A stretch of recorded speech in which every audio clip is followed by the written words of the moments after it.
and a recognition. Because sometimes when we search our egos, we want to be something that we aren't. And our friends and family are better at telling us actually who we are, or looking back at what we've done is a better indicator of who we are. Peter Thiel talks a lot about how competition is besides the point. It's counterproductive. We're highly mimetic creatures. We copy what everybody else is doing around us. We copy our desires from them. If everyone around me is a great artist, I want to be an artist. If everyone around me is a great business person, I want to be a business person. Everybody around me is a social activist. I want to be a social activist. That's where my self-esteem will come from. You have to be a little careful when you get caught up in these status games that you end up competing over things that aren't worth competing over. So Peter Thiel talks about how he was going to be a law clerk because he was in law school and everybody around him wanted to be a law clerk for a Supreme Court justice or some famous judge. And he got rejected. And that's what made him go into business. So it helped him break out of a lesser game into a greater game. So sometimes you just get trapped in the wrong game because you're competing. And the best way to escape competition, to get away from the specter of competition, which is not just stressful and nerve-wracking, but will often drive you to just the wrong answer.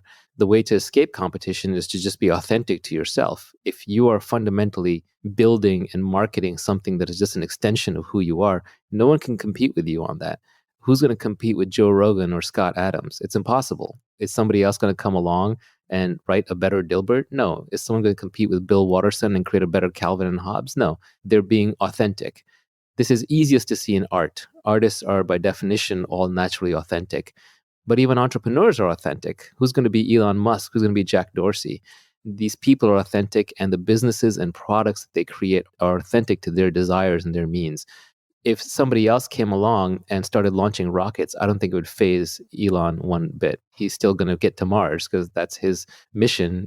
Insane as it seems, that's the one he set for himself, and he's going to accomplish it. So authenticity naturally gets you away from competition. It doesn't mean that you necessarily want to be authentic to the point where there's no product market fit.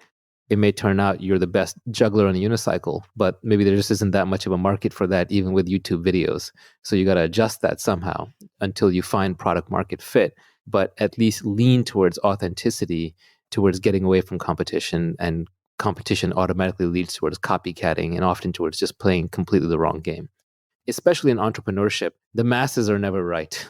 If you see a lot of people tweeting about what a great market to enter is, or you see journalists talking about a company is terrible, they don't know anything. If the masses knew how to build great things and create great wealth, we'd all already be done. We'd all already be rich by now. So in a sense, when you see a lot of competition, sometimes that indicates to you that the masses are already here. So it's already competed over too much and there's nothing here, or it's in the wrong trend to begin with.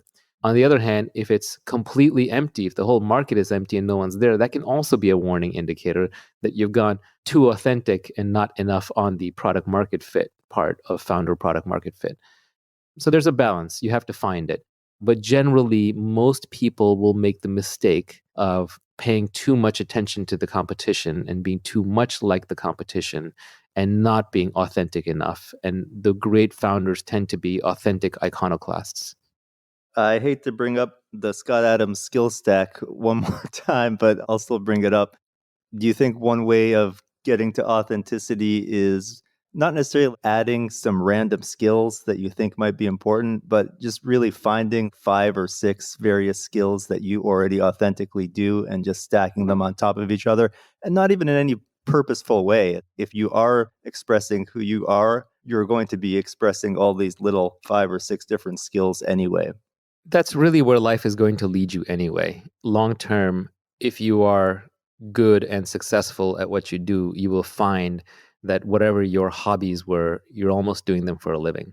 As Robert Frost said, combine your vocation and your avocation, what you love to do and what you do. So I think you'll find yourself there anyway. And you're right about the skill stack and that everyone's got multiple skills. We aren't all one-dimensional creatures, even though that's how we have to portray ourselves in our online profiles to get employed. You meet somebody and they say, I'm a banker, or I'm a bartender, or I'm a barber, or what have you, all the B's. But people are multivariate. They have a lot of skills. One banker might be good at finance, another one might be good at sales, a third one might be just good at macroeconomic trends and have a feel for the markets. Another one might be really good at picking individual stocks. Another one might just be good at maintaining relationships rather than selling new relationships. So everyone's going to have their various niches, and you're going to have multiple niches, not going to be just one. So over time, you will find as you go through your career, both you will gravitate towards the things that you're good at, which by definition are almost the things you enjoy doing. Otherwise, you wouldn't be good at them. You wouldn't have put in the time. And other people will push you towards the things that you're good at because your smart bosses and your smart coworkers and your smart investors will realize, okay, you're really world class in this thing. We can recruit somebody else for that other thing. So ideally, you want to end up specializing in being you.